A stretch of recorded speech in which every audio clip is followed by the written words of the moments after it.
Jesús cargó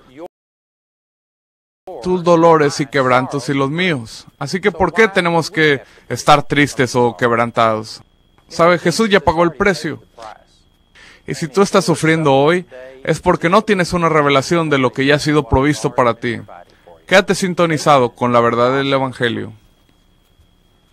Hoy estoy continuando unas series y estamos en mi tercera semana de enseñanzas de una serie llamada Redención. Tengo un álbum de 5 partes que lo estamos haciendo disponible y estamos en la tercera enseñanza de la serie de 5 partes. Y esta enseñanza es titulada El pago excedió el costo. He estado hablando acerca de redención, que la Biblia dice en Efesios 1:7, que redención es el perdón de nuestros pecados. Así que hemos estado hablando acerca del perdón de nuestros pecados, cuán completo está, y hablamos de Hebreos capítulo 9 y capítulo 10, para mostrar que hemos sido perdonados de todos los pecados, no solamente los pecados que hemos perdonado hasta el presente, sino incluso aquellos pecados que no hemos cometido aún, pecados futuros, ya han sido perdonados. Si te perdiste alguna de estas enseñanzas, en verdad necesitas tener estos materiales, porque este no es un entendimiento común. Y esto es exactamente lo que Hebreos capítulo 9 y capítulo 10 habla. Usa terminología acerca de redención eterna, que otra vez la palabra redención, Efesios 1:7, es el perdón de nuestros pecados. Así que esto significa que tenemos perdón eterno de pecados. Dice en Hebreos capítulo 10, que hemos sido santificados y perfectos para siempre. Hebreos capítulo 12, versículo 23, dice que esta perfección tomó lugar en nuestro lugar. 1/3 de nuestra redención, la redención de nuestro espíritu, se terminó, está completa y ha sido sellado. Ya hablamos acerca de ello. Y cuando empiezo a hablar y a expresar este tipo de verdades de la palabra, la gente que ha tenido mucho entrenamiento religioso dice, esto no puede ser así, porque lo que estás haciendo es que estás marginando, estás minimizando el pecado. Estás diciendo que el pecado no es esta cosa terrible que cuando la cometemos destruye nuestra relación y nuestra comunión con Dios. Es exactamente lo que estoy diciendo. Estoy diciendo que el pecado ha sido pagado. Pasado, presente e incluso el pecado futuro ya ha sido pagado. Y la reacción que obtengo la mayoría de las veces cuando digo es que la gente me dice, bueno, tú nada más estás diciendo que el pecado no es importante. Pero lo que estoy diciendo es que la gente que me critica a mí por enseñar estas cosas, pues lo que estoy diciendo es que la gente que me critica a mí por decir estas cosas, están diciendo que el sacrificio de Jesús no fue importante. Y la gente dice, oh no, eso no es lo que estoy diciendo. Es absolutamente necesario. Pero agregándole lo que Jesús hizo, que tú también tienes que sufrir. No puedes disfrutar relación con Dios. Tu pecado te tiene que costar. Estoy diciendo que Jesús pagó más que el costo del pecado. Él totalmente destruyó el pecado y trató con él. Y para hacer este punto, he estado regresando a la profecía de Isaías, donde él profetizó acerca de la venida del Mesías y lo que él haría. Usamos Isaías 52, verso 14, donde dice que su rostro fue más desfigurado que el rostro de cualquier hombre que ha caminado sobre la tierra. Su forma fue tan desfigurada que ni siquiera se veía humano. Hablamos de Isaías capítulo 53, verso 1, que se toma una revelación del Espíritu Santo para obtener esto. Necesitas que recibirlo en tu corazón por revelación e inspiración del Espíritu Santo. Ninguno de nosotros estuvo físicamente ahí en la crucifixión del Señor. Y tomas como la pasión de Cristo, como ellas fueron hechas, tan gráficas como lo fueron, ni siquiera se acercaron para mostrar el pago completo que Jesús hizo. Por una cosa lo que hizo fue mostró el sufrimiento físico. No pasó por la vergüenza, la culpa que se asoció con Jesús cuando Él cargó nuestro pecado. No entró en lo espiritual, en la parte emocional de esto. Jesús pagó un precio tan grande que no hay manera que pudiera ser entendido mentalmente. Tienes que recibirlo por la inspiración del Espíritu Santo. Y es exactamente lo que estas palabras están diciendo en la Escritura, para que el Espíritu Santo las pueda tomar y darles luz y ayudarnos a entender que el pago excedió el costo. Esta es una verdad poderosa. Isaías capítulo 53 sigue hablando de Jesús en un sentido profético aquí. Y versículo 12 dice, porque Él, Jesús, subirá cual renuevo delante de Él, Dios el Padre, y como raíz de tierra seca. No hay parecer en Él, ni hermosura, le veremos más inatractivo para que le deseemos. ¿Sabe? Este versículo me abruma. Puedo pensar en esto todo el día completo e imaginarlo y pensar acerca de ello. Y es tan contrario a la manera que si yo fuera Dios, la manera que yo hubiera enviado a mi hijo aquí. Es difícil para nosotros imaginarlo, pero imagínate que eres Dios y que tú amas tu creación tanto que ibas a dejar lo infinito de la eternidad y el cielo y tener todos los ángeles y todo lo creado adorándote a ti, y vas a bajar y convertirte en un hombre. Ni siquiera podemos comprenderlo. Está tan lejos de nuestra expresión humana de amor. En el libro de Romanos dice, hay gente que se atreverán a morir por una persona justa, pero por alguien que es un impío, puede que pongas tu vida y la sacrifiques para ayudar a alguien, como tu esposo, tu esposa o tus hijos, o alguien que en verdad amas. Pero ¿cuántos nos sacrificaríamos, cederíamos nuestra vida por un vagabundo o por una persona que te odia o alguien que ha estado tratando de lastimarte? ¿Cuántos de ustedes darían su vida por ellos? El amor humano, nunca lo haríamos. Pero esto es lo que Dios hizo. Dice en Romanos 5:8, dice que Dios muestra su amor para con nosotros en que siendo aún pecadores, Cristo murió por nosotros. Es difícil para nosotros incluso imaginarnos el dejar todo lo que Dios era y convertirse en un ser humano. Pero si yo tuviera esa compasión y estuviera dispuesto a venir aquí y convertirme en un hombre para poder ayudar a redimirlos y pagar el precio, le garantizo, si yo fuera a hacer eso, hubiera sido el mejor espécimen de carne humana que hubiera caminado sobre esta tierra. Hubiera sido el más grande, el más alto, el más fuerte. Hubiera sido el fuerte. Hubiera hecho que estos fisicoculturistas se vieran flacos al lado mío. Hubiera sido el mejor espécimen de carne humano que camine sobre la faz de la tierra. Y me imagino que la mayoría de ustedes, si se pueden imaginar esto, serían algo similar a ello. Y sin embargo este versículo dice, no hay parecer.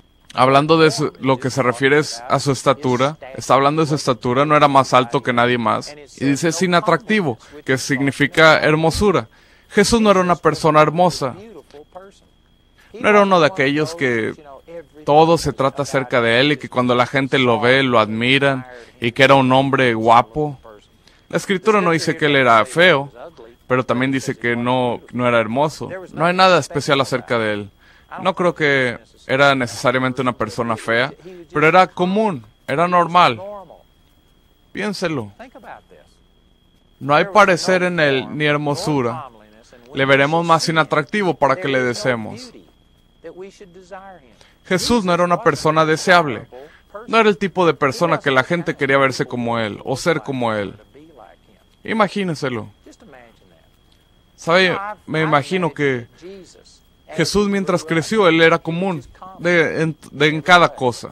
Y yo creo que parte de su sufrimiento, esto no es para minimizar el sufrimiento que tuvo en la cruz, pero el decir que no está limitado al sufrimiento que tuvo mientras él recibió los golpes y lo crucificaron y sufrió físicamente y tuvo los pecados del mundo puestos sobre él. No estoy minimizando esto para nada, pero estoy diciendo que esto no fue todo su sufrimiento. Él vivió por 33 años en esta tierra y los primeros 30 años era común en cada manera. Él caminaba con gente cada día que él había creado. Él era su Dios, era su creador.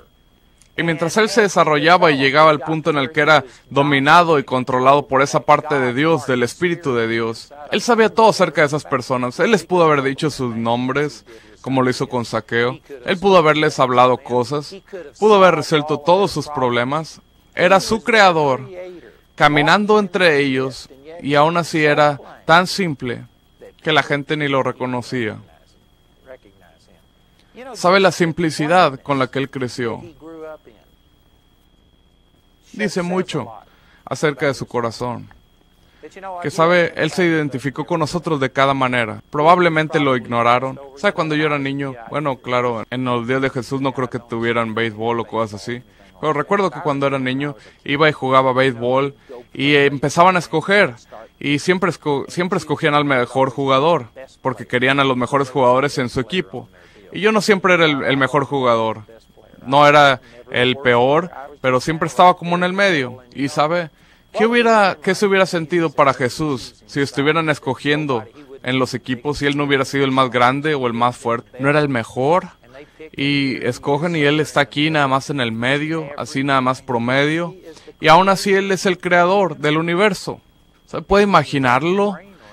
Puede incluso comenzar a tener un sentimiento de lo que Jesús hizo. ¿Sabe? Digo todas estas cosas porque amplifican la expiación que Jesús pagó por nosotros. Ciertamente la cruz y la crucifixión fue algo terrible. Pero Jesús vino a esta tierra y sufrió rechazo todo el tiempo que estuvo aquí en la tierra, comparado con lo que él tenía en el cielo, cuando todos los ángeles y todo se trataba de adorarlo a él. Y estos seres estaban constantemente día y noche adorando y diciendo santo, santo, santo, y toda la adoración que él estaba acostumbrado. Él dejó todo eso para venir y ser nada más el promedio fulano de tal. Gente que lo ignoraba, lo pasaban, no había atractivo, no había hermosura en él, nada que le deseemos. Verso 3 dice, despreciado y desechado entre los hombres. Aquí está su creador. Y aún así él es rechazado por su propia creación. Otra vez, si puedes imaginar, siendo Dios y amando a la humanidad lo suficiente que vendrías a esta tierra, y luego ser rechazado y odiado y criticado y burlado y teniendo vergüenza por tu propia creación. La mayoría de nosotros, si hubiéramos sido Dios y estuviéramos en esta situación, inmediatamente hubiéramos volteado, hubiéramos convertido todo esto en un montón de cenizas. Hubiéramos usado nuestro poder y gloria, y aún así Jesús tomó este rechazo de la gente, como dice en este capítulo, dice que lo hizo sin abrir su boca como una oveja delante de sus trasquiladores. Dice, enmudeció y no abrió su boca, no usó su poder. O sea, tenemos esa canción que dice, él pudo haber llamado 10,000 ángeles. Jesús pudo haber hecho muchas cosas y aún así se humilló por nosotros. Cuando tú piensas en esto, todas las cosas por las que él pasó, y comparas tu rechazo con Dios, humildad de Jesús, y él cargando nuestro castigo y todas estas cosas, sabes, no hay comparación entre las dos. Jesús pagó un costo más grande de lo que tus pecados demandaban. Versículo 3 dice que fue despreciado y desechado entre los hombres, un varón de dolores, experimentado en quebranto. Aquí está Dios Todopoderoso. Vino y cargó nuestros dolores y nuestros quebrantos. Estos no fueron sus dolores y quebrantos. No fueron culpa y cosas a causa de lo que él había hecho. Jesús no cometió pecado. Jesús no sufrió estas cosas. Él vino y se identificó con nosotros y se convirtió en un hombre de quebrantos. Él tuvo tristeza por gente que falleció. Él pasó por todo el dolor y la tristeza. No porque él lo mereciera, sino porque él vino y se identificó con nosotros. Fue un varón de dolores, experimentado en quebranto, y como que escondimos de él el rostro. Fue menospreciado y no lo estimamos. No había gente ahí al lado de él para edificarlo y levantarlo. Cuando se volteaban en contra de él, todos se volteaban en contra de él. Hay muchas veces que Jesús se quedó solo. Verso 4 dice, ciertamente llevó él nuestras enfermedades y sufrió nuestros dolores, y nosotros le tuvimos por azotado, por herido de Dios y abatido. ¿Sabe? Esto es tan poderoso. ¿Sabe? Cuando empieza a meditar en esto y el Espíritu Santo lo alumbra en esta área, totalmente cambia su perspectiva de todo. Y esto me mete en muchos problemas con la gente. Porque tengo gente que viene conmigo todo el tiempo y me dicen, oh, sí entiendo lo que tú dices, pero sabes, mi situación es única, mi situación es peor que la de las demás personas. Una mujer hace poco me escribió una carta diciendo que ella en verdad había sido ayudada y daba muchos cumplidos por una parte, pero luego después se volteó y empezó a decir que había sido una víctima de incesto en su niñez y ella fue abusada sexualmente. Y ella dijo tus declaraciones acerca de cómo echando tu ansiedad sobre el Señor y entendiendo cómo Dios te ama. Eso no funciona para una persona que ha sido abusada sexualmente. Ellos necesitan más que esto. Que no es suficiente solamente decir que créele a Dios y entender cómo Dios te ama. Y ella dijo, ¿me ayudaste? pero estás muy equivocado en esta área. Y tú necesitas hacer algo especial para estas personas con estos problemas especiales. Estoy diciendo, cuando usted dice cosas así, esto me irrita. Lo que le estoy diciendo a la gente es que Jesús ha cargado tus dolencias y tus quebrantos, así como leímos en esta escritura. Y cuando una persona viene conmigo y dice, yo sé que Jesús cargó mis dolores y mis quebrantos, pero mis dolores y quebrantos son tan grandes que se toma mucho más que solamente entender que Jesús los cargó y llevar tu carga sobre el Señor y dejándolo que Él te sane. Necesitas una terapia especial o necesitas un grupo especial que te anime o haga algo más. Están buscando algo más que Jesús. Estoy diciendo que una persona que dice algo así no tiene una revelación real de lo que Jesús ha hecho. El pago que Jesús hizo por nuestros pecados fue mucho mayor que el costo de los pecados. La provisión fue mucho mayor que la necesidad, que no hay ninguna persona pueda decir, pero yo necesito algo más que Jesús. Jesús es más que suficiente.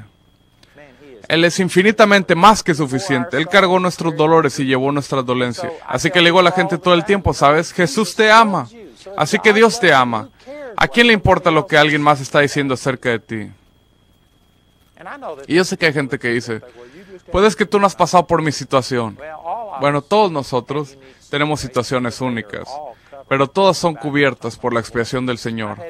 He tenido gente que me ha rechazado, he tenido gente que me ha malentendido de por qué hago lo que hago y gente que me critica y vienen en contra de mí. Y aplico esta misma cosa que te estoy enseñando, la aplico a mi vida.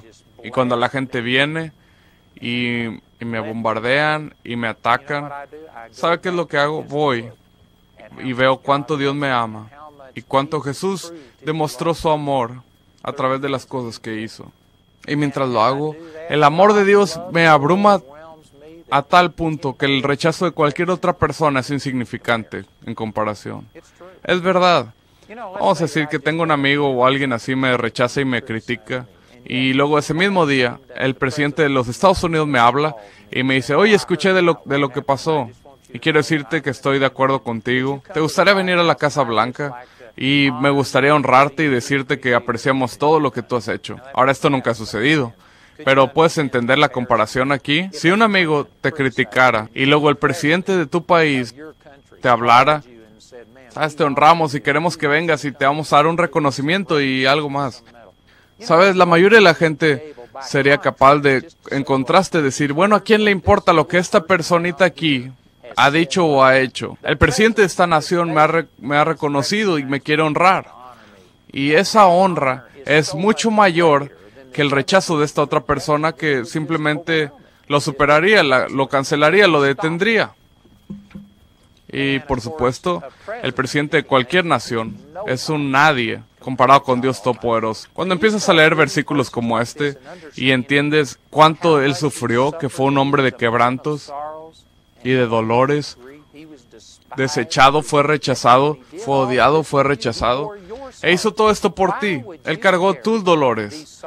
¿Por qué tú cargarías estas tristezas? ¿Por qué sentirías, oh Dios, siento que he hecho algo mal y tengo que hacer algo y tengo que hacer cierto grado de penitencia? Tengo que ir por una semana a sentirme culpable. No puedo nada más regresar a una relación contigo y regresar como si nunca hubiera pecado. ¿Ves lo que la palabra justificado significa? Significa así como si nunca hubieras pecado. Has sido justificado de todo pecado. Y si estuvieras operando en fe, podrías literalmente caer ahí sobre tu rostro y fallar y levantarte y decir, Padre, gracias por Jesús. Gracias que ya he sido perdonado de todos mis pecados, pasados, presentes e incluso los pecados que no he cometido aún. Gracias que todo esto ya está arreglado. Y si tú fueras un hombre o una mujer de fe, podrías levantarte después de un fracaso total, después de pecado terrible, y levantarte y caminar con valentía a la presencia de Dios. No basándote en lo que tú has hecho, sino en lo que Jesús hizo por ti. No tendrás que estar ahí tirado por una semana, o por un mes, o por un año. Y yo sé que hay algunos de ustedes que están en un modo ahorita que sientes que te has arrepentido de algo y te has alejado de ello. Tú has sido devastado por ello, has visto a otra gente lastimado por tu pecado, así que has cambiado. Ahora vas en la dirección correcta. Pero no puedes creer que Dios te quiere tratar como si nada hubiera sucedido. No puedes creer que tú puedes regresar a un lugar de intimidad con Dios, donde lo puedes amar y ser amado por Él como si nada hubiera sucedido. Estás en un sentido, tú en un sentido estás teniendo que cargar tu castigo de esta cosa a través del resto de tu vida. ¿Y sabes qué? Si lo estás haciendo, estás cargando tus propias tristezas y tus propios quebrantos. Y Jesús ya lo hizo por ti. ¿Por qué ambos de ustedes tendrían que pagar por ello? Si Jesús ya sufrió este rechazo, si Jesús ya pasó por todo esto, y si ya cargó tus dolores y quebrantos, ¿por qué los vas a cargar? Ve, aquí es donde me meto en problemas. Algunas personas dicen, pero es que hay cosas que son tan malas que vas a arrastrarlas el resto de tu vida. Bueno, si tienes la doctrina que tú tienes, sí. Pero si adoptas la doctrina de la Biblia y entiendes que Dios totalmente te ha redimido y has sido perdonado de todos tus pecados pasados, presentes e incluso los que no has cometido. Si en verdad pudieras entender y por revelación obtener esto, que Él cargó tus tristezas, cargó tus quebrantos, cargó tu separación de Dios, cuando Jesús estaba en la cruz y dijo, Dios mío, ¿por qué me has abandonado? No fue su pecado que causó que Dios lo abandonara. Él tomó tu pecado, tomó mi pecado. Dios el Padre abandonó a su propio Hijo para que Él nunca tuviera que abandonarte a ti. Y si tú por alguna razón sigues cargando esa culpa y esa vergüenza y esa separación, pensando que esta es una cosa de Dios para hacer, lo que estás haciendo es que estás minimizando lo que Jesús ha hecho y diciendo que lo que Jesús hizo no fue suficiente. Le tengo que agregar mi propia indignidad y mi propia condenación. Y tengo que cargar la culpa el resto de mi vida. Estás diciendo que Jesús no lo cargó todo. Solo cargó una porción de ello y tú tienes que cargar el resto de ello. Esto no es en verdad honrar a Dios. ¿Sabe? La gente te va a criticar. La gente no entenderá esto porque la mayoría de la gente no tiene esta revelación de la cual estoy hablando. Pero le digo, esta es una manera piadosa de acercarse y ver que Él cargó tus quebrantos, Él cargó tus tristezas para que no las tengas que cargar. Si los estás cargando, es hacerlo doble. Jesús ya ha sido castigado por tu pecado y aquí estás, sufriendo por tu pecado también. No hay razón para ello. Yo he adoptado una manera de pensar de que si Jesús sufrió por mí, yo no lo voy a sufrir. Recuerdo cuando mi hijo murió, ¿y sabe qué? Empecé a tener quebranto y dolor. Y recuerdo esta escritura, donde dice que Él cargó mis dolores y llevó mis quebrantos. Y yo dije, yo no lo voy a tener. Así que comencé a alabar a Dios y a darle gracias que Él había cargado y que yo no me iba a entristecer y a hacer estas cosas. Y a causa de ello, se levantó dentro de mí. Y lo corto de esa historia es que mi hijo, quien había estado muerto por 5 horas, fue levantado de los muertos a causa de estas verdades. Algunos de ustedes piensan, no puedes hacer esto. Entonces no me despiertes porque te estoy diciendo esto. Así es como vivo. Y me funciona. Puede que no sea perfecto en mi vida, pero no es porque el pago no haya sido perfecto, sino porque yo todavía sigo creciendo y aprendiendo. Pero ¿sabe qué? He visto esto funcionar a cierto grado que sé que no voy a retroceder. No voy en otra dirección. Jesús cargó todas estas cosas por mí y gloria a Dios, no las voy a cargar yo. Te animo para que hagas la misma cosa. ¿Sabe? Ya se me terminó el tiempo hoy, pero voy a continuar esta enseñanza de Isaías 53 en nuestro programa mañana. Y te animo para que lo escuches. Te animo, llama o escribe hoy.